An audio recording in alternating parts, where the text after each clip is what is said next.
Hello everyone, welcome to वंती classes. My name is Manjit Bhardwaj. तो आज भी हम रीडॉक्स का सेकंड लेक्चर करने वाले हैं, तो चलिए शुरू करते हैं, है ना। Let's start it.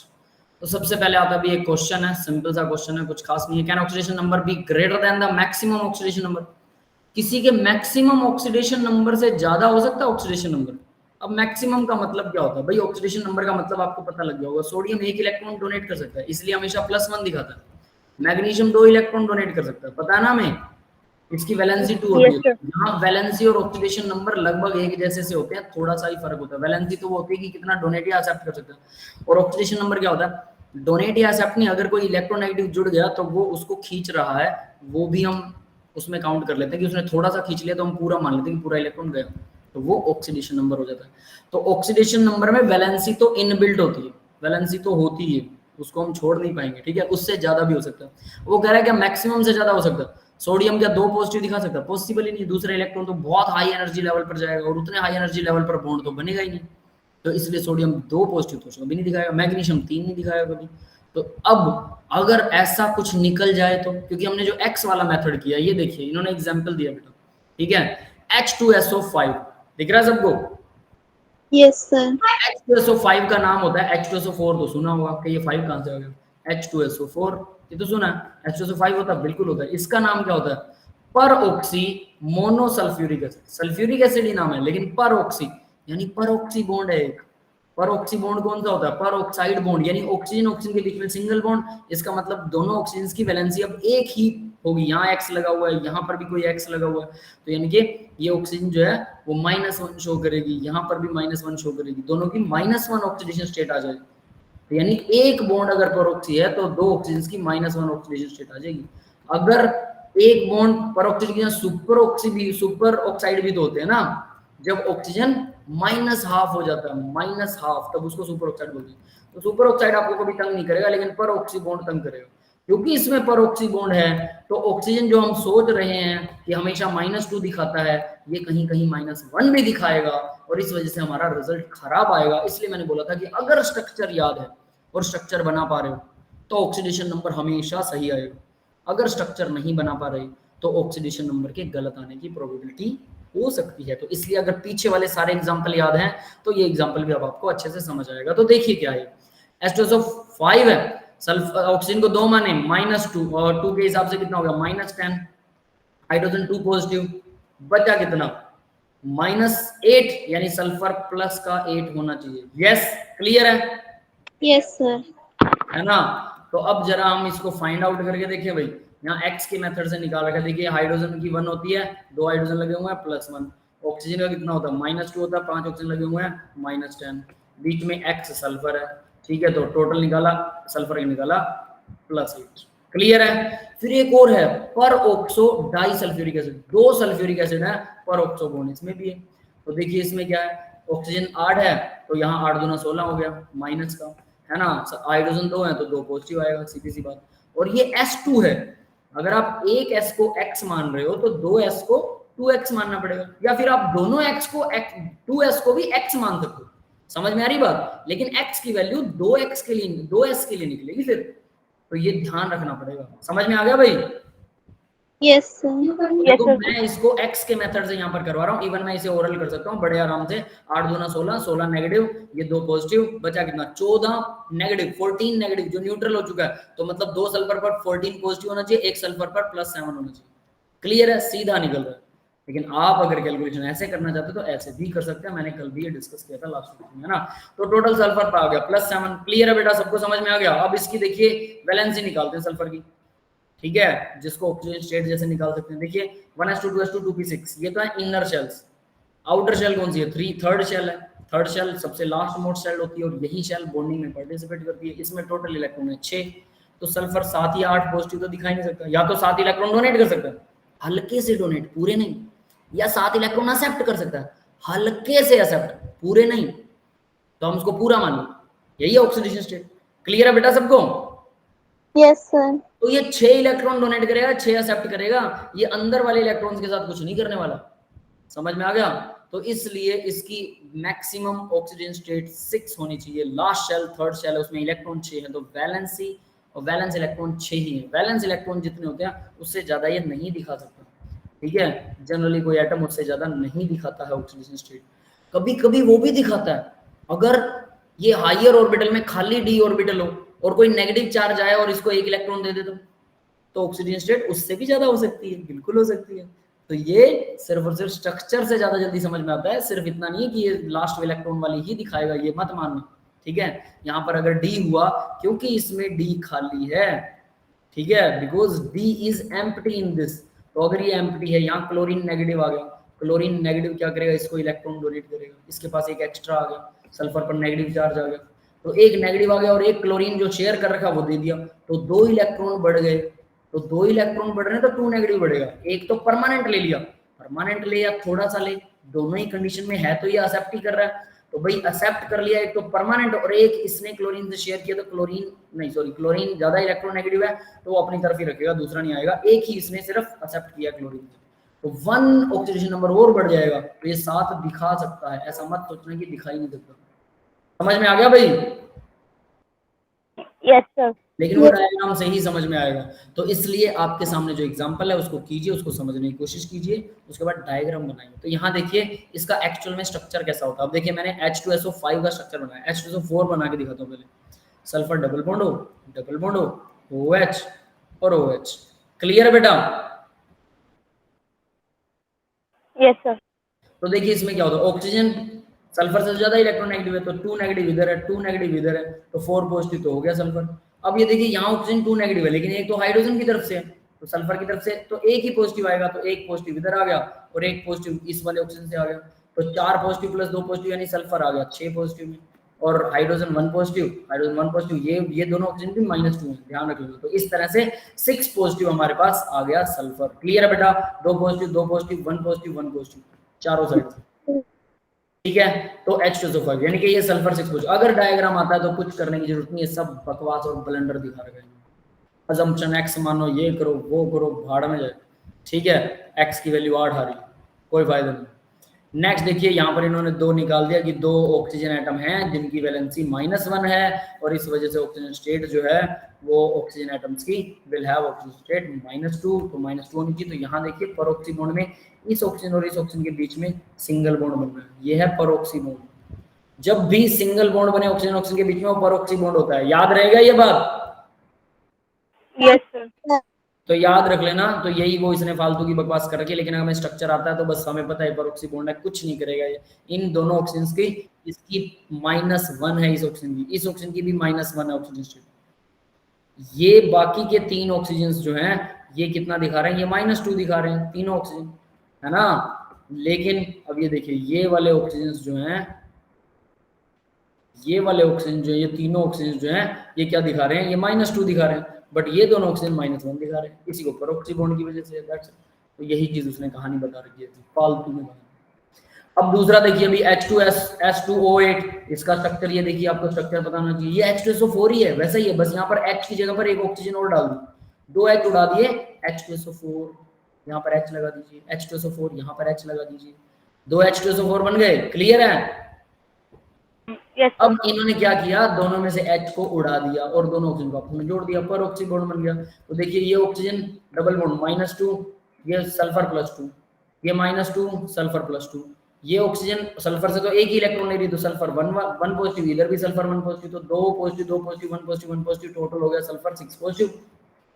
और ये ऑक्सीजन -1, ये ऑक्सीजन -1, और ये बाकी के सारे ऑक्सीजन -2 दिखाएंगे क्योंकि वो हाइड्रोजन के साथ भी जुड़ा हुआ है। क्लियर है?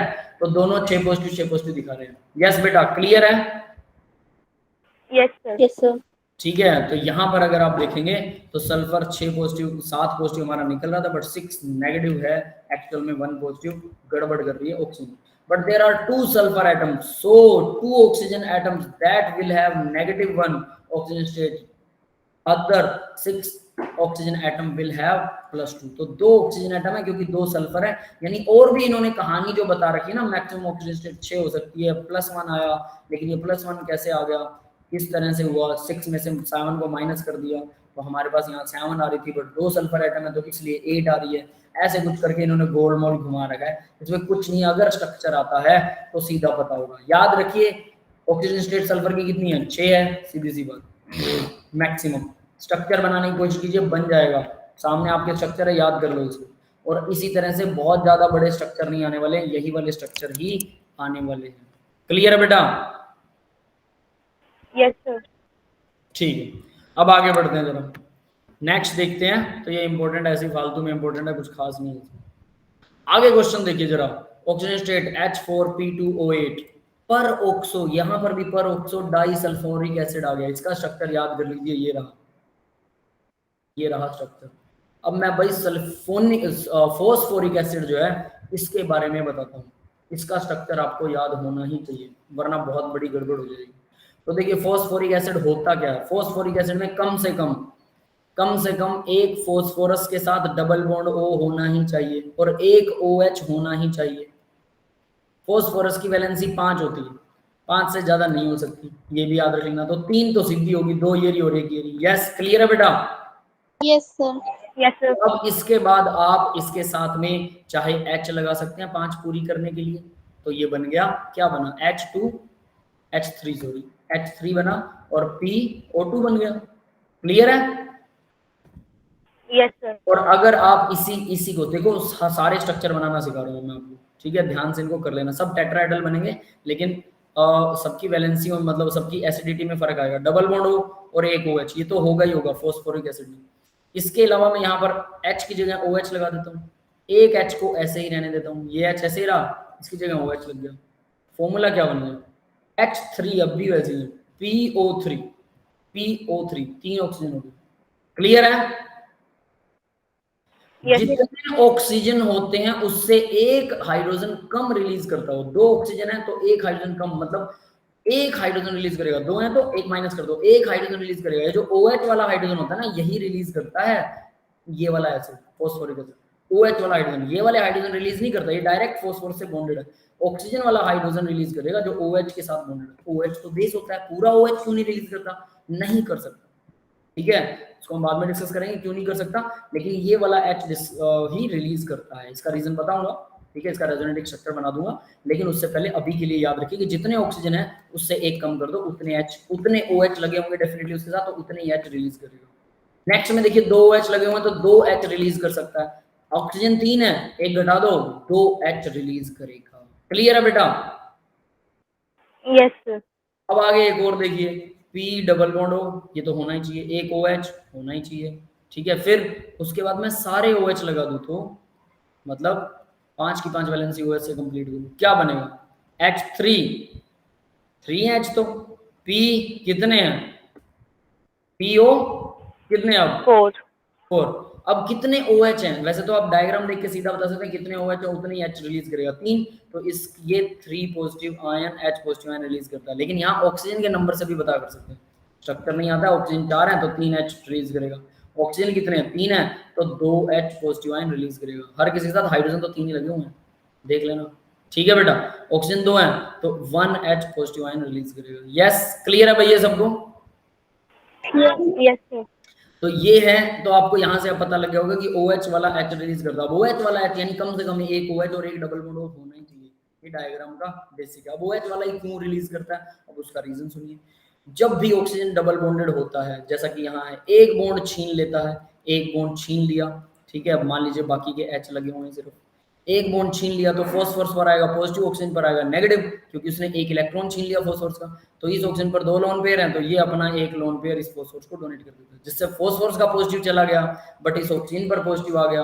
अब इस ऑक्सीजन पर पॉजिटिव आएगा तो ऑक्सीजन अपना बॉन्ड किससे छीनेगा, वो हाइड्रोजन का, ये पूरा बॉन्ड यानी एक इलेक्ट्रॉन हाइड्रोजन का छीन लेगा। तो होगा क्या, सिचुएशन कुछ ऐसी बनेगी, फॉस्फोरस एक ऑक्सीजन नेगेटिव चार्ज, यहाँ पर डबल बॉन्ड O हो गया इस ऑक्सीजन का, H पॉजिटिव आयन रिलीज हो गया, ऑक्सीजन के दोनों लोन पेयर वापस आ गए और ये दोनों H ऐसे कैसे बने रह गए। यस, क्लियर है?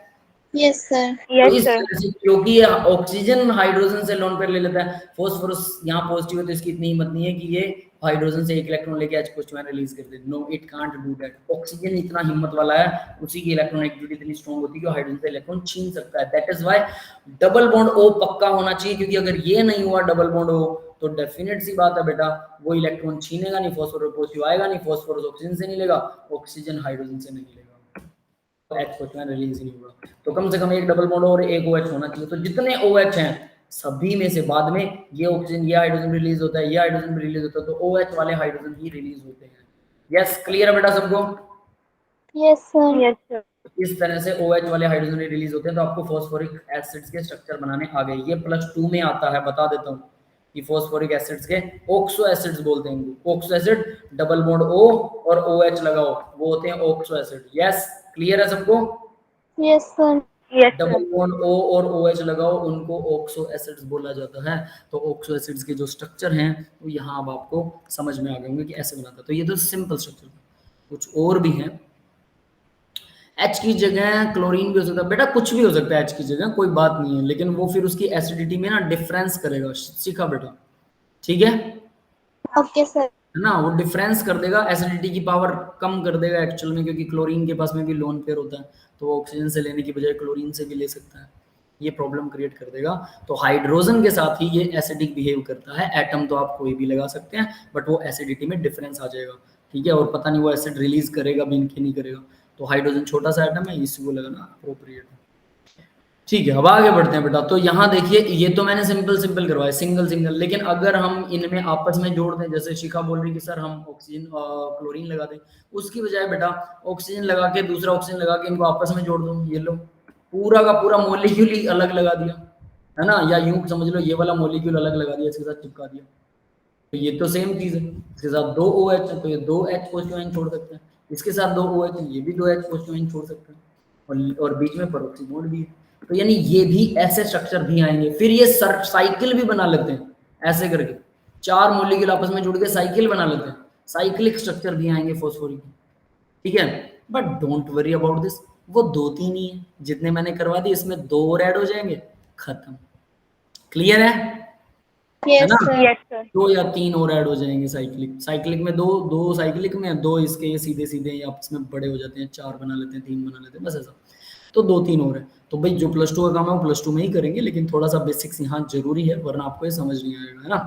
तो देखिए 12th क्लास में बाकी सब पढ़ेंगे। तो यहाँ देखिए फॉस्फोरस की इलेक्ट्रॉनिक कॉन्फ़िगरेशन लिखी मैंने। तो लास्ट शेल में 5 इलेक्ट्रॉन है, तो इलेक्ट्रॉन थर्ड शेल में 5 है, हमें पता है। तो 5 वैलेंसी दिखा सकता है फॉस्फोरस, 3 भी दिखा सकता है, हमें पता है। PCl3 भी बनता है, PCl5 भी बनता है। PH3 नहीं बना सकते आप, बनेगा तो ये अनस्टेबल होता है, दूसरे PH3 के साथ जुड़ जाता है और ये P2H6 जैसा ऐसा कुछ बनाता है। ठीक है, हालांकि एग्जिस्ट करता है, कोई खास बात नहीं है, पॉइजनस इन नेचर होता है, रिएक्टिव होता है इसलिए पॉइजनस होता है, तो बनता तो है। लेकिन ये वाले थोड़े ज्यादा स्टेबल हैं, बट ये भी पॉइजनस होते हैं, खाने पीने में, स्मेल लेने में पॉइजनस है पत्ते वाले।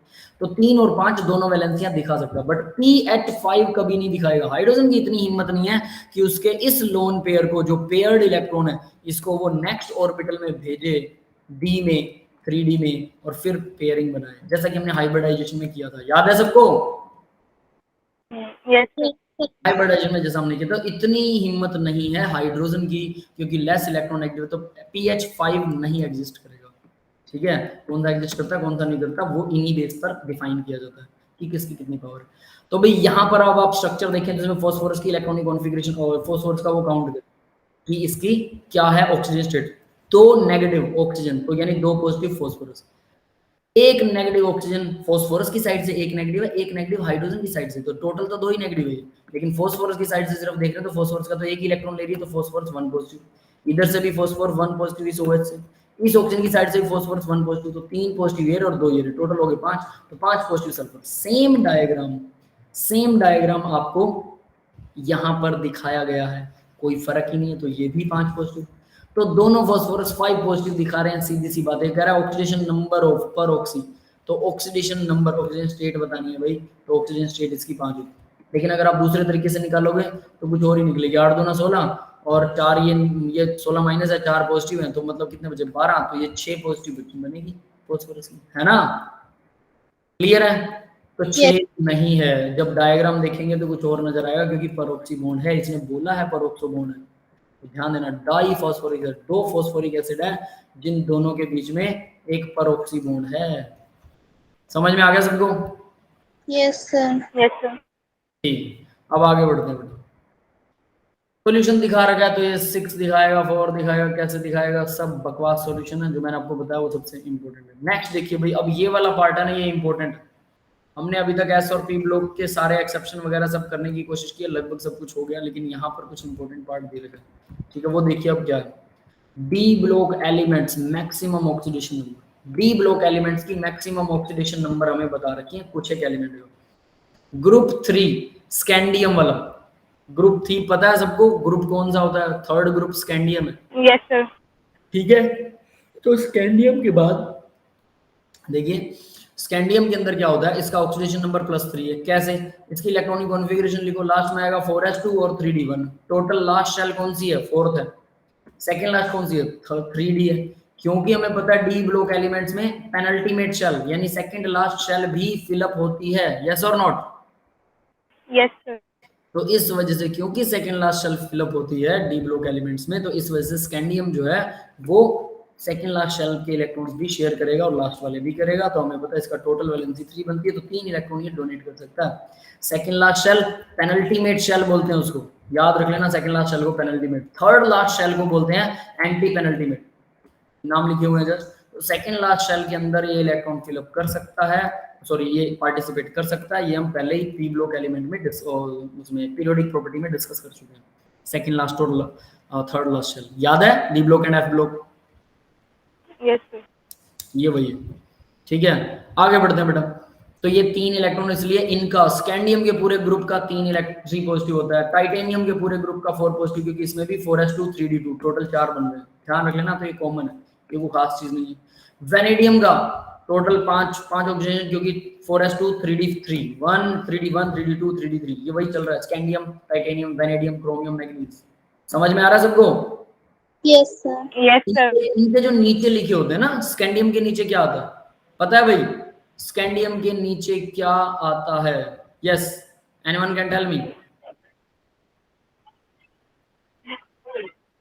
यट्रियम, है ना? Yes sir. यट्रियम आता है, और यट्रियम के नीचे लैंथेनम, है ना? तो इस तरह से पूरे ग्रुप की बात कर रहा हूँ, स्कैंडियम, यट्रियम, लैंथेनम सबका 3 पॉजिटिव रहेगा। टाइटेनियम के नीचे क्या आता है? उनका सबका 4 रहेगा। वेनेडियम का 5। क्रोमियम का देखिए 6 इलेक्ट्रॉन होते हैं लास्ट शेल में, तो 6 दिखा सकता है, मैक्सिमम 6 दिखा सकता है। इसका मतलब नहीं सिर्फ 6 दिखाता है, मैक्सिमम 6 दिखा सकता है। 4s में 1 होता है, ये एक्सेप्शनल इलेक्ट्रॉनिक कॉन्फ़िगरेशन है क्रोमियम की, याद है सबको? Yes sir. क्रोमियम की इलेक्ट्रॉनिक कॉन्फ़िगरेशन एक्सेप्शनल है, तो क्रोमियम 4s1 3d5 6 टोटल दिखा सकता है, 6 oxidation number. Next manganese, manganese group 7 में आता है, तो इसका टोटल 4s2 3d5 ये 7 दिखा सकता है। यहाँ तक तो बहुत सही चल रहा है ना? कोई दिक्कत है ही नहीं, क्यों करवाया जा रहा है? क्वेश्चन आ रहा है दिमाग में? फालतू में क्या मत्था मार रहे हैं सर, हम निकाल ही लेंगे, ऐसे ही है। Yes sir. सही है, तो आगे वाला देखो अब जरा, देखिए आयरन, यहां पर आयरन में 8 होते हैं इलेक्ट्रॉन, 8, बट ये मैक्सिमम 6 पॉजिटिव दिखाता है। यस, क्लियर है बेटा? Yes sir. इसलिए आयरन को याद रखना, मैक्सिमम 6 पॉजिटिव दिखाता है। वैसे आयरन 2 और 3, 2 पॉजिटिव और 3 पॉजिटिव ज्यादा दिखाता है, ठीक है। Iron ferric and ferrous oxide कल हम बात कर रहे थे, वही दिखाता है ज्यादा। ये 8 तो कभी नहीं दिखाएगा और 6 पॉजिटिव भी दिखाएगा। अब आयरन के नीचे जो होते हैं ना, देखो ये मैंने लाइन लिख रखी है, आयरन के नीचे वाले रुथेनियम, पूरा नीचे तक, रुथेनियम, ऑस्मियम और हैस्नियम। तो आयरन 6 दिखाता है, रुथेनियम भी लगभग 6 के आसपास दिखाता है, लेकिन ऑस्मियम और हैस्नियम क्योंकि बड़े एटम हो गए, तो ये अपने पूरे लास्ट शेल के सारे इलेक्ट्रॉन अच्छे से डोनेट कर सकते हैं। काफी बड़े हैं ना, न्यूक्लियस बड़ा है, शेल भी बड़ी है, शेल बढ़ती है नीचे की तरफ, तो सारे के सारे इलेक्ट्रॉन डोनेट कर सकते हैं, कोई दिक्कत नहीं। लेकिन आयरन ऐसा क्यों नहीं कर सकता? आयरन भाई ऊपर आता है, उसका न्यूक्लियस बड़ा, शेल छोटी। नीचे जाते हैं तो न्यूक्लियस भी बढ़ता है बट शेल भी बढ़ जाती है, तो शेल बढ़ती है, ओस्मियम की तो 2 शेल बढ़ गई। तो क्योंकि ओस्मियम की 2 शेल बढ़ गई, इस वजह से ओस्मियम जो 8 कार्ड दिखा सकता है, हैस्नियम भी 8 कार्ड दिखा सकता है, HS हैस्नियम। क्लियर है बेटा सबको? Yes sir. Yes sir. तो यानी ये 8 दिखा सकते हैं डेफिनेटली, बट आयरन की इतनी हिम्मत नहीं, वो 6 दिखाता है। ये इसलिए ये आपको याद रखना है कि आयरन 8 नहीं 6 दिखाएगा, मैक्सिमम 6, जनरली तो 3 और 2 दिखाता है। कोबाल्ट में तो टोटल 9 हो जाएंगे, 4s2 और 3d7, लेकिन ये 9 होने के बजाय भी ये 5, अब ये उल्टा कर रहा है, 6 था, 6 से अब ये 5 पे आ गया। 5 से नहीं है निकिल में तो 10 होने चाहिए, लेकिन ये अब ये 4 पे आ गया। मतलब यहाँ लास्ट वाली अगर आप देखते हैं तो 7 तक, तो पहले 7 तक 1 2 3 4 3 से लेकर स्कैंडियम से लेकर 7 तक तो बढ़ी, मैग्नीज तक बढ़ी, आयरन का फिर कम हो गया 6 5 4 3 और 2 तक आ गई। तो निकल 4 आएगा, कॉपर 3 आएगा और जिंक 2 ही दिखाता है। यस, क्लियर हो गया बेटा सबको? Yes, sir.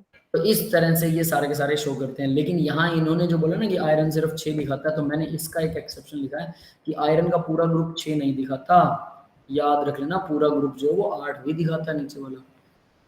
12 ऑक्सीडेशन स्टेट वाले भी आते हैं बेटा, ठीक है, लेकिन आपके सिलेबस में नहीं है, इतना ही है, 8 वाला तो है आपके सिलेबस में, ठीक है, ये चीज जरूर ध्यान रखना। और ओस्मियम और हैस्नियम है। आगे बढ़ते हैं जरा।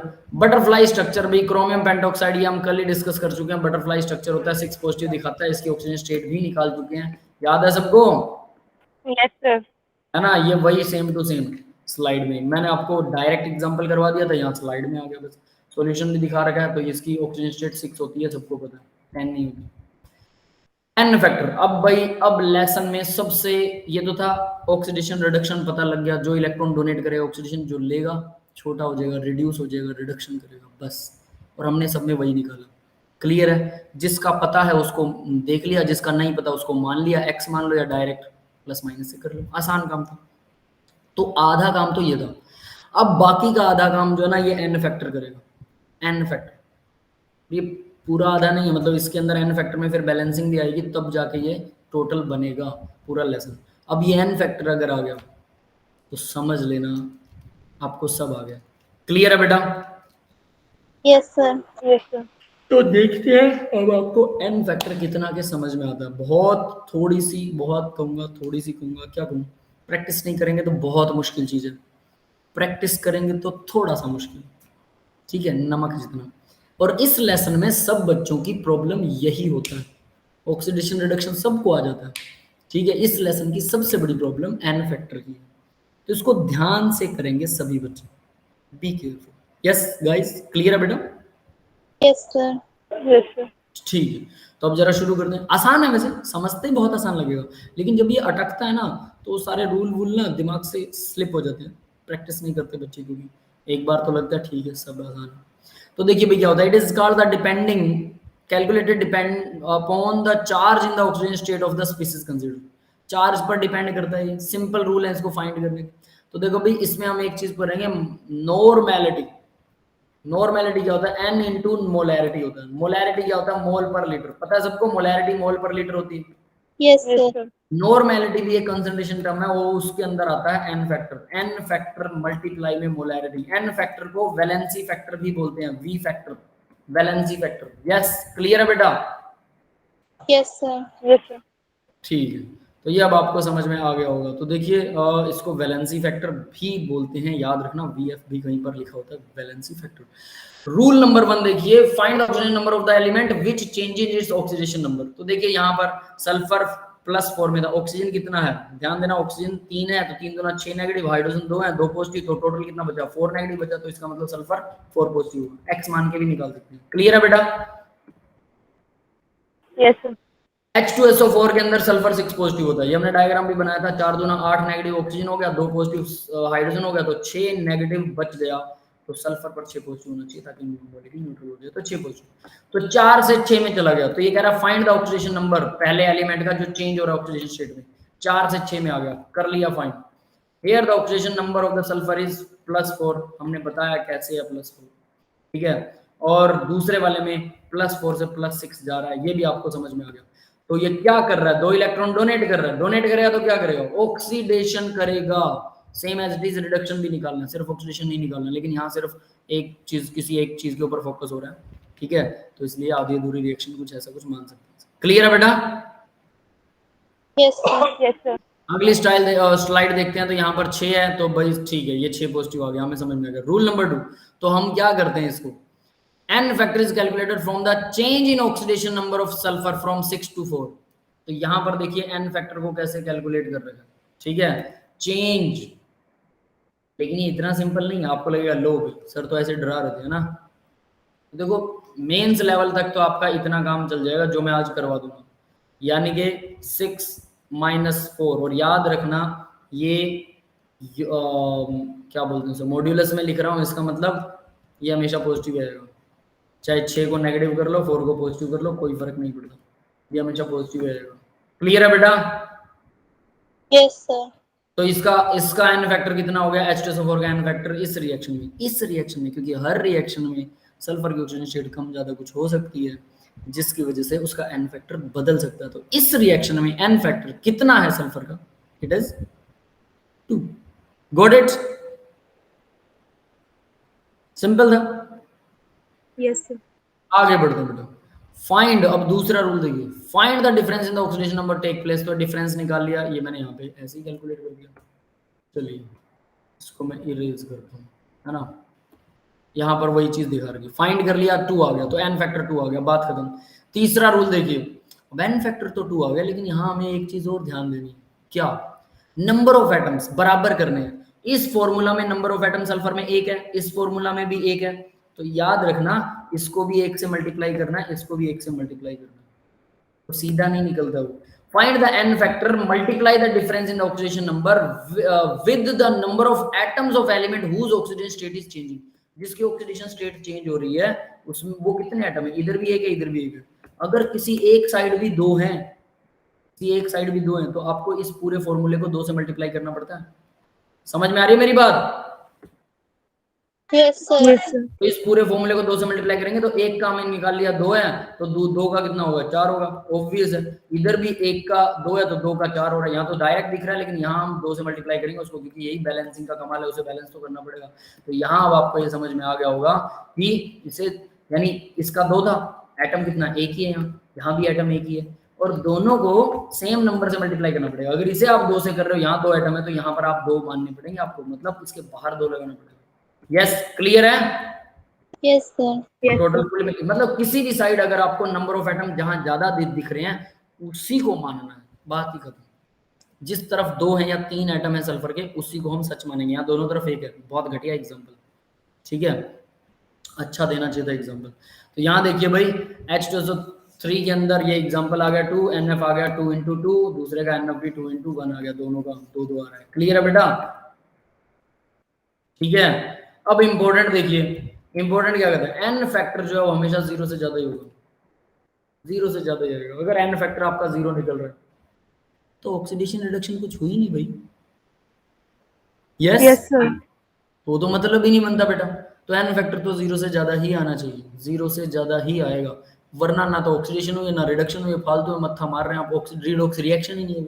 एन फैक्टर निकलता ही रिडॉक्स रिएक्शंस में, तो वो रिडॉक्स रिएक्शन ही नहीं, कुछ हो रही है, नॉर्मल साधारण रिएक्शन है। साधारण रिएक्शन भी होती है, यहाँ आपको फील हो जाएगा कि सिर्फ रिडॉक्स होती है, लेकिन साधारण भी होती है।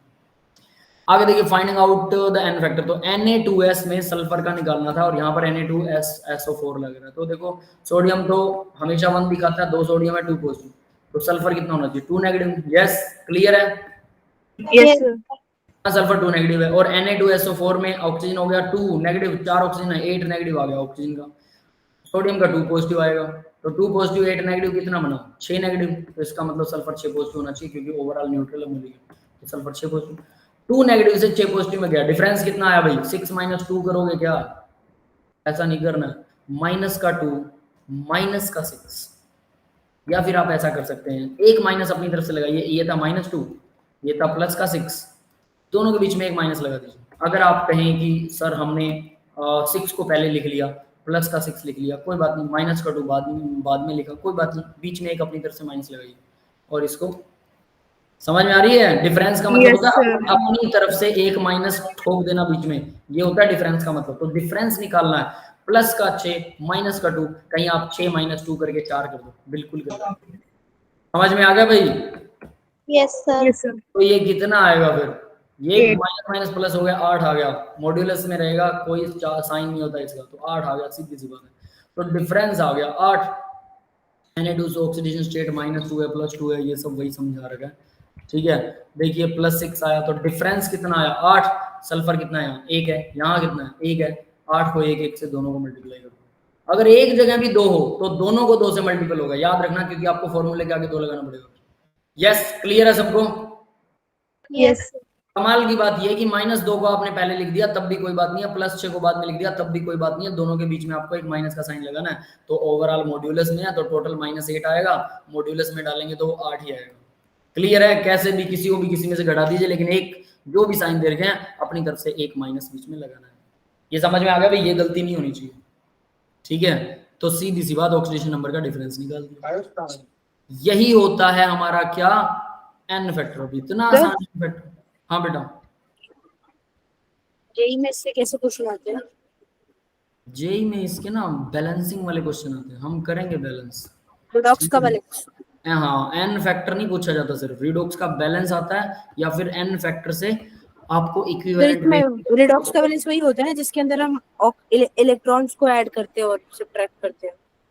हाँ वही वही वही वही वही बहुत मुश्किल होता है फिर वो तो, है ना। बस वो एन फैक्टर सही हो, फिर आपको 3 पॉइंट कम से कम याद रखने होते हैं। लेकिन प्रॉब्लम ये है कि उसके 2 मेथड हैं सॉल्व करने के। उसको जब पहला मेथड क्वेश्चन होते हैं ना कि हमें ऐसे हमारे जो रिएक्टेंट होगा उसको एसिड या बेस में भी कन्वर्ट करना है, हाइड्रोजन आयन से उसको ऐड करके, वो सब छोटी चीजें, 3 ही रूल होते हैं मेनली। लेकिन प्रॉब्लम ये है कि इसके मेथड 2 हैं, एक होता है हाफ रिएक्शन वाला मेथड, एक होता है फुल रिएक्शन वाला मेथड। हाफ रिएक्शन वाले मेथड से जब आप करते हैं और फिर फुल रिएक्शन वाले मेथड से करते हैं, दोनों के रूल आपस में मिक्स हो जाते हैं। होते मेनली 3 रूल है, बाकी की तो छोटी मोटी चीजें हैं, वो तो आप कर ही लोगे, जिसको बोलते हैं मेकअप करना, है ना। थोबड़ा बना लिया, शक्ल अगर आपकी बन गई तो मेकअप करना बहुत आसान है। Okay sir.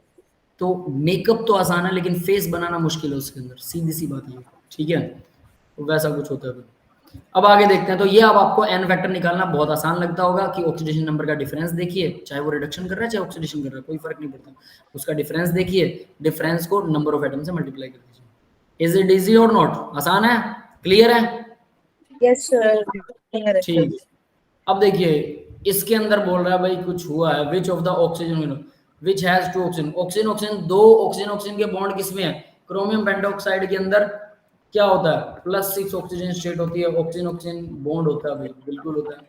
H2O2 के अंदर ऑक्सीजन ऑक्सीजन बॉन्ड होता है, बिल्कुल इसमें भी होता है। और इसके अंदर ये बोल रहा है in the acidic medium this changes chromium, क्या अभी पोटेशियम क्रोमेट सर ये H2O2 को क्रोमिक एसिड, ठीक है, which has oxygen bond, oxidation state of, अच्छा ठीक है ठीक है ठीक है, मैं कुछ और ही सोच रहा।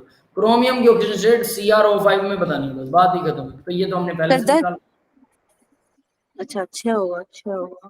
पहले से निकाल रखी है, समझ में आ? 10 नहीं होगा बेटा, बटरफ्लाई स्ट्रक्चर। कुछ डायग्राम याद ही करने पड़ेंगे, डायग्राम के बिना ऑक्सीजन स्टेट निकल ही नहीं सकती। क्लियर है? फालतू के लफड़ों में पड़ोगे तो वो मुश्किल हो जाएंगे। तो डायग्राम याद कीजिए, ठीक है इसमें सर। आपको सीधा 6 नजर आएगा। आगे बढ़ते हैं बेटा, solution 6। Next question, the oxidation state of the sulphur in the ions, follow the order. इस एनायन में ऑक्सीजन स्टेट देखो भाई, बहुत आसान है, SO3 2 नेगेटिव। तो देखो एक्स मान के करना चाहते हो डायरेक्ट करना चाहते हो, पहले तो मेरे को ये बताओ कितने बच्चे एक्स मान के, एक्स मान के, चलो ठीक है। सल्फर की हमने ऑक्सीडेशन निकालनी, मान लो एक्स है, तो एक्स प्लस में ऑक्सीजन की -2 होती है, 3 ऑक्सीजन है, 3 से मल्टीप्लाई हो जाएगा, इक्वल होना चाहिए किसके? इक्वल 0 नहीं है, टोटल चार्ज -2 आएगा। क्लियर है? तो माइनस का 6 प्लस -6 इक्वल -2, एक्स इक्वल कितना आ गया? 4 आ गया। 4 आ गया, तो बात खत्म। तो सल्फर कितना है? 4। Yes sir. इसमें सल्फर 4 है, इसमें सल्फर 4 पॉजिटिव है, ठीक है। नेक्स्ट देखो H2O4, तो 4 दूना 8, x निकाल के इसमें 2x - 8 = 2x माइनस में 2 होता है तो 4 है, तो -8 इक्वल -2 होगा, तो 2x इक्वल कितना आ जाएगा? ये प्लस का हो जाएगा तो 6 बचेगा, x इक्वल कितना आ गया? 3, यानी कि यहाँ सल्फर कितना हो गया? 3 पॉजिटिव हो गया। नेक्स्ट देखो H2O6, तो 2x प्लस 6 है, x मान, तो कितना आ गया? चलो -12 है ना, प्लस -12 आ गया, इक्वल आ गया -2, तो 2x इक्वल कितने, किसके इक्वल आ जाएगा सर? 5। 10, x इक्वल 5, तो यहाँ पर सल्फर कितना? 5 है। उसने बोला ऑर्डर फॉलो करना है, तो पहले 3 आएगा H2O4, फिर क्या आएगा? फिर SO3 आएगा, फिर SO3, यही ऑर्डर सही फॉलो हो रहा है। यस, क्लियर है सबको? सर ये स्ट्रक्चर वाला तरीका भी एक बार बता दो। स्ट्रक्चर वाला तरीका तो इनके स्ट्रक्चर आने चाहिए, बिल्कुल सिंपल है बेटा। अगर इनके स्ट्रक्चर आते हैं, सल्फर S2 है तो देखिए डबल और 4 ऑक्सीजन है, double bond O, double bond O, बॉन्डो ठीक है, प्लस यहाँ सल्फर आएगा, डबल बॉन्ड O, डबल बॉन्डो सीधा ऑक्सीजन क्या -2 माइन तो पर हर +4 हो गया। ऑक्सीजन में सब पे -2 लिखना पड़ेगा। क्यों? आपको मानना तो पड़ेगा ना, लिखना क्या का क्या मतलब है, मानना तो अच्छा ऑक्सीजन पे सर, -2 सब्जेक्टिव पड़ेगा पेपर क्योंकि आता है दो तो ऑक्सीजन, सब्जेक्टिव में तो सुनिए सॉरी सर। ऑक्सीजन जो है वो 2 इलेक्ट्रॉन एक्सेप्ट कर रहा है सल्फर से, क्योंकि दोनों में से इलेक्ट्रोनेगेटिव कौन सा है, पहला रूल क्या कहता है, दोनों में से इलेक्ट्रोनेगेटिव कौन सा है, ऑक्सीजन है। तो ऑक्सीजन एक्सेप्ट करेगा, किससे एक्सेप्ट करेगा, सल्फर से। कितने बॉन्ड बना रहा है, 2 इलेक्ट्रॉन शेयर कर रहा है, तो दोनों इलेक्ट्रॉन ऑक्सीजन की तरफ होंगे, इसलिए स्लाइटली नेगेटिव होगा। लेकिन हम इसको ऑक्सीडेशन नंबर में अजम्पशन की तरह माइनस पूरा 2 माइनस मानते हैं। यहाँ -2 आ गया ऑक्सीजन पे, यहाँ भी -2 आ गया, तो सल्फर पर +4 आएगा, बात खत्म। इधर वाले सल्फर पर भी +4 आएगा, लो बन गया डायग्राम सीधा सर अगर H2O। सब्जेक्टिव पेपर आता है सर स्कूल में और हमें यही सेम सीक्वेंस को शो करना है कि कैसे हुआ, तो सर हमें मतलब एक्स मान के तरीके से करना चाहिए या फिर ग्राफिकली प्रेजेंट करना चाहिए स्ट्रक्चर बना देखिए के? एक्स वाला तरीका जो है वो मोस्ट ऑफ द केसेस में काम आता है, करता है, लेकिन जब पर ऑक्सी बॉन्ड होता है, पर ऑक्सी बॉन्ड होता है तो एक्स वाला तरीका फेल हो जाता है, तो आपको उसे स्ट्रक्चरल तरीके से ही बनाना पड़ेगा। जितने भी इसके ओके क्वेश्चंस हैं सर। लगाइए, उनके स्ट्रक्चर्स देखिए, जो नहीं बनाने आते हैं वो बनाना सीख लीजिए। 5 ओके 7 सर। स्ट्रक्चर ही ज्यादा से ज्यादा मिलेंगे जो आपको बनाना सीखने पड़ेंगे, फिर सब एक जैसे ही। ठीक है, ओके सर। नेक्स्ट देखते हैं भाई, ये सॉल्यूशन दे रखा है, हमें पता है सॉल्यूशन क्या होने वाला है। फिर देखिए oxygen state of H4IO6 negative, negative भी है साथ में, याद रखिए। आयोडीन ऑक्सीजन 6 है तो यानी कि 12 नेगेटिव हो गया अभी ऑक्सीजन पर, 4 पॉजिटिव हो गया भाई हाइड्रोजन पर, तो कितना बचा ओवरऑल, नेगेटिव कितना बचा, 8 नेगेटिव बचा, +8 बट एक नेगेटिव ऑलरेडी ऊपर है, तो मतलब 7 नेगेटिव को न्यूट्रलाइज कर रहा है आयोडीन, तो 7 पॉजिटिव होना चाहिए, बस बात करें। समझ में आ गया? Yes sir. एक्स मान के करना चाहते हो तो आपकी इच्छा है, एक्स से भी निकल जाएगा। ठीक है भाई, मुझे एक्स वाला तरीका ना मतलब पता नहीं क्यों कन्वीनियंट नहीं लगता, है ना, बट चॉइस इज योर्स बेटा। Next, the oxygen state of the iodine in HiO4, H3IO5 and H5IO6 सारे सिंपल हैं, सीधा 4 दूना 8 नेगेटिव, हाइड्रोजन पर 1 पॉजिटिव, तो 7 पॉजिटिव है यहाँ पे, तो सीधा समझ में आ गया आयोडीन। पहले वाले में 7 पॉजिटिव, दूसरे वाले में 5 दूना 10 नेगेटिव, 3 पॉजिटिव ये है, तो यहाँ पर भी 7 पॉजिटिव है। क्लियर है? Yes sir. नेक्स्ट वाले में देखो, 6 दूना 12 नेगेटिव और 5 पॉजिटिव हाइड्रोजन है, तो 7 पॉजिटिव बच गया, तो 7 पॉजिटिव, तीनों में ट्रिपल्स हैं। That's it. यस, क्लियर है सबको? Yes sir. सॉल्यूशन दे रखा है। इसके बाद नेक्स्ट क्वेश्चन देखिए, oxygen state of sulphur in acid, भाई प्योर सल्फर है, 0, is not this, yes sir. पहले का 0 है, ऑप्शंस में देखिए 0 या तो ए में है या सी में, बताओ, तो मतलब बी गलत, सीधा पता है कि बी तो पक्का गलत है, डी भी पक्का गलत है, बचा जाओ S2F2 या H2S। H2S में हमें पता है, और सल्फर और हाइड्रोजन में ये तो वाटर जैसा स्ट्रक्चर है, याद है ना, 2 लोन पेयर होते हैं, Yes, sir. ऑक्सीजन सल्फर लगा दो, तो सल्फर ज्यादा इलेक्ट्रोनेगेटिव है तो -2 आएगा, हाइड्रोजन पर +1, तो सल्फर -2 है, तो मैं तीसरे वाले का पता लग गया कि सल्फर -2 है, बात खत्म। तो -2 तो इधर लिखा हुआ है पहले वाले ऑप्शन में, इसमें तो +2 है, यानी ये गलत है, सी भी गलत, ए ऑप्शन राइट, तो इसका निकालने की भी जरूरत नहीं, बट एटलीस्ट दिया हुआ है। तो फ्लोरीन ज्यादा इलेक्ट्रोनेगेटिव है, अभी 2 फ्लोरीन है तो 2 नेगेटिव टोटल, तो सल्फर पर 2 पॉजिटिव होना चाहिए, एक सल्फर पर 1 पॉजिटिव होना चाहिए, तो 1 पॉजिटिव तो इसी में आ रहा है। यस, क्लियर है सबको? Yes, sir. Simple it is. Solution दे रखा है अभी इसका, ठीक है, कि ये कब कैसे और किस तरह से काम करता है, समझ में आ गया बेटा सबको? ये Yes, आसान sir. था, आसान था। आज हमने क्या नया सीखा, एग्जाम्पल्स किए, उनके डायग्राम सीखे, वही सेम ऑक्सीजन स्टेट वाला, उसके अलावा क्या नया सीखा, And factor. N factor. N factor में 2 ही पॉइंट है, पहला ऑक्सीडेशन या रिडक्शन जो भी कोई एलिमेंट कर रहा है उनका डिफरेंस निकालो, चेंज, और उसके बाद जिस साइड में नंबर ऑफ एटम फॉर्मूले में ज्यादा हैं, जितने हैं सीधा उसको उतने से मल्टीप्लाई करो, वो हो जाएगा एन फैक्टर। यस, क्लियर है एन फैक्टर? Yes, sir. तो इस तरह से n फैक्टर वर्क करता है, याद रख लेना। लेकिन ये इतना सिंपल नहीं है, ये जब क्वेश्चंस आएंगे एडवांस लेवल वाले वो घुमा देते हैं।